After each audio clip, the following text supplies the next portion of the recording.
Hello, good morning, good afternoon, good evening everyone. Welcome to Mauski's channel. This is Mauski and salamat at napadpad kayo dito kung saan man kayo parte ng mundo ngayon. Ako dito sa channel na to pag-uusapan natin at magchichismisan tayo all about personal finance and anything that has something to do with financial literacy, money mindset, and minsan may touch din tayo ng mental health awareness. So just a disclaimer, I am not a financial advisor nor a financial planner. I am just someone, a mom, and a common employee kung saan nagkaroon ng journey towards personal finance learnings. And I'm just sharing my experiences, my realizations with you para baka naman sakali makatulong sa mga decisions ninyo. Of course, this is something na hindi siya personal advice from me to you. Always do your own research and that is pure. And for me, I have this what I am calling pure. Take your own risk because that money that you have right now is something na hindi naman ninyo pinudot lang kung saan, di ba? And pinagpaguro niyo yan. So anything na may magsasabi sa'yo na i-invest mo yung pera mo or what, lagi po nating sinasabi or lagi ko sinasabi na pag-aralan niyo po munang maigi.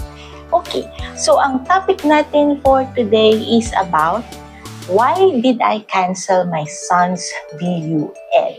Okay, just a disclaimer again, a reminder, a note or whatsoever, huwag po kayo magagalit, lalo yung mga financial advisors dyan. So I am not in any way against VUL. In fact, I have this video that I have. I-check nyo lang dito sa aking channel around here sa channel natin. And meron akong video about my 10 years journey kasi natapos ko na yung own VUL ko. And ayun, nagdadagdag naman ako ng fund value every now and then kapag may pera ako with regards to that one. So this one naman is about my son's VUL. Okay, so this is just an alternative or another option kung naghahanap kayo ng ano pa kaya ibang idea or ibang pwedeng gawin. Is VUL okay for my son? Or ano pa yung mga ibang anggulo na pwede natin tignan? Okay, again, I'm not against VUL. Please do your own research. Ito lang ay experience ko.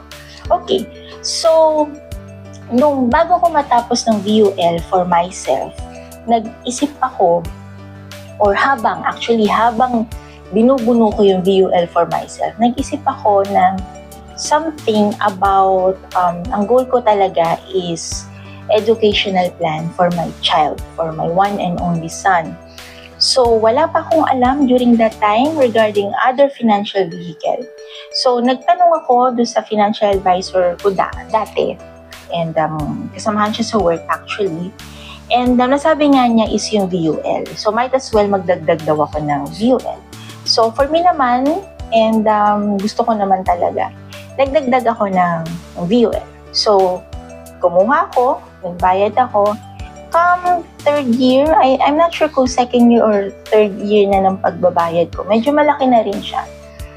Well, hindi naman ganun kalakihan yung plan, pero at least nagbuno na rin ako ng pera. Doon na ako naghanap or nag-start actually ng personal finance journey ko. So, doon na ako naghanap ng ibang way. Like, yun nga, based on my previous posts and previous video, pinag-aralan ko na yung about investing, about COL, about other financial vehicle na pwede rin naman pala. And doon ko nakita yung BPID. So, that would be buy term, invest the difference. Okay. So, sabi ko, pinag-aralan ko talaga siya mabuti. And isa sa nakita kong cons and comparing dito sa VUL ng anak ko is that naisip ko na yung VUL ng anak ko, basically, ang mapapakinabangan niya doon kung sakaling magkaroon siya ng, or ituloy ko yung 10 years niya, would be the fund value. And yung fund value na yun yung makukuha niya as the educational plan. And the rest of the insurance will not be or hindi niya mapapakinabangan yung insurance part. So let's say ang insurance part niya is 1 million.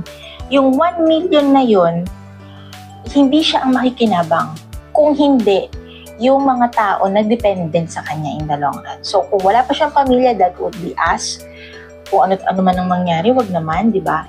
Pero that would be us. And if not naman, pag nagkapamilya na siya, the one na makakakuha would be at masisecured is yung education or yung future ng mga magiging anak niya.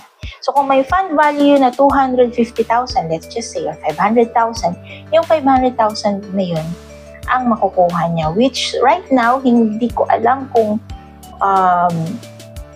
kasi based sa galaw ng market yan, di ba?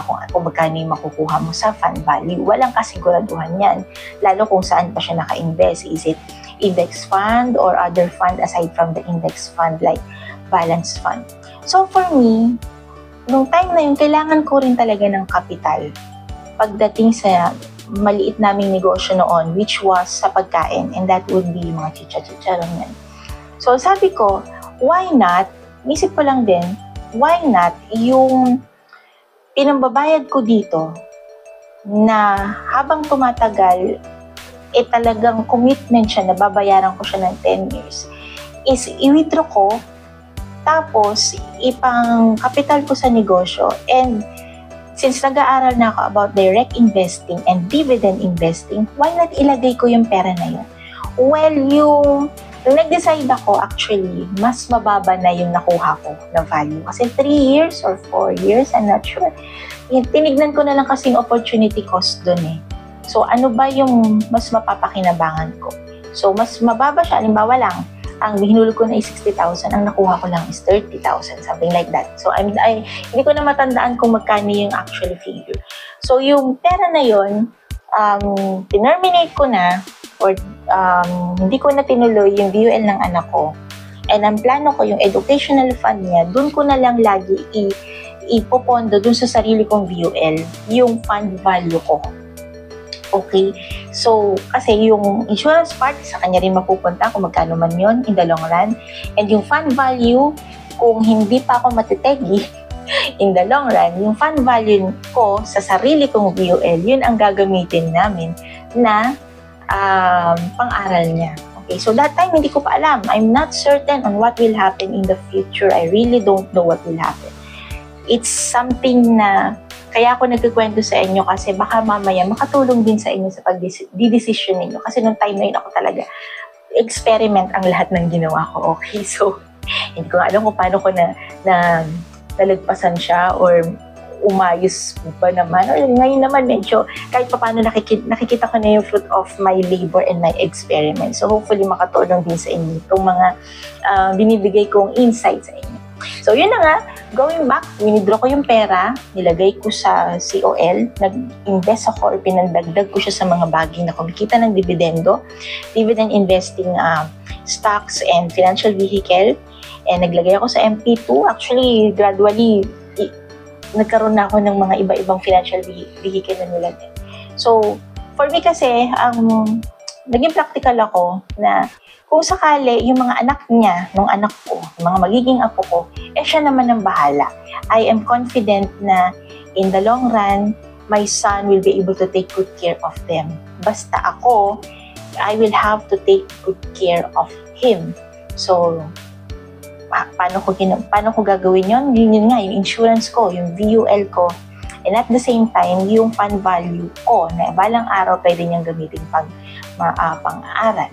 And during that time, wala pa akong alam sa dividend investing. So right now, for me kasi, ang iniisip ko dyan is, gusto ko kasi ng ibang financial vehicle, hindi lang yung VUL, hindi lang MP2, and hindi lang whatever. I want it to be diversified.